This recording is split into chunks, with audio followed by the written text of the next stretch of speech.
In this video, we present the experimental study software we used in our paper titled Triggering Triggers and Varying Barriers to Customizing Software. In this experiment, we asked our participants to perform a simple selection task where they were asked to create an example grid of objects in another grid. Other elements of the study interface include menu containing all commands, command palette containing a subset of commands, status bar showing elapsed time and current grid, and the help button which allowed the participants to ask for assistance from the investigators. The participants had to first select a cell in the grid and then select a command from the menu.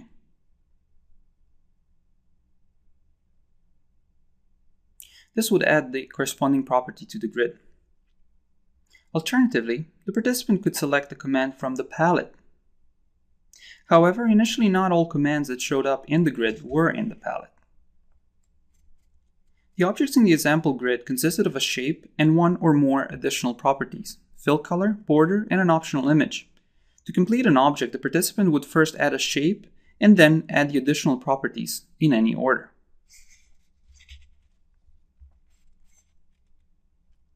Once participant adds all corresponding properties, the shape would change to the completed state.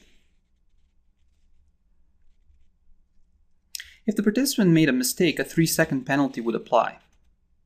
For example, adding the wrong color would result in an error.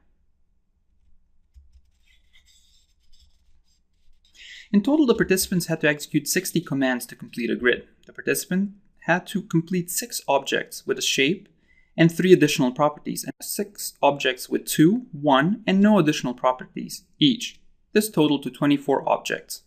The objects were the same across grids, but were in different randomly assigned cells in each grid. Once all objects in a grid were complete, the system would require the participant to rest for at least 20 seconds before moving on to the next grid. 2 groups received system notifications during this time, but only after the first, second, and fourth grids. The first group received a system notification similar to the tip of the day notifications. The notification instructed the participant to customize a most frequent command. The other group received a social message about what their friend, who took part in the study at the same time, supposedly customized. However, we used deception in order to control for friends' behavior.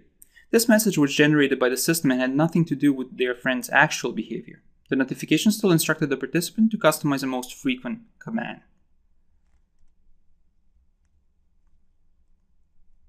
Participants in all groups were able to customize the command palette by either adding or removing commands. To customize, the participant would go to the File Customize menu. A 10-second delay would apply at each customization. We added this delay for a closer approximation to customization facilities in real software. Then the participant would select a category and a command from the list and click on the Add to the Palette button.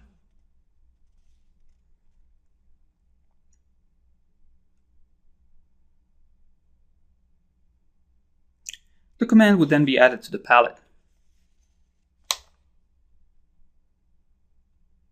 The participant could also remove a command from the palette using the same steps.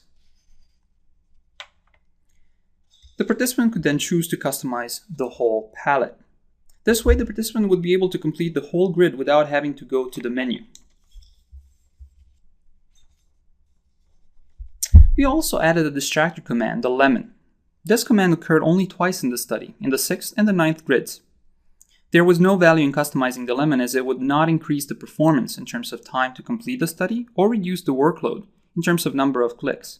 We wanted to see if the participants would customize this command or not, but expected most not to customize. This video was a short presentation about our study software and experimental tasks used in our paper titled Triggering Triggers and Varying Barriers to Customizing Software. Thank you for watching.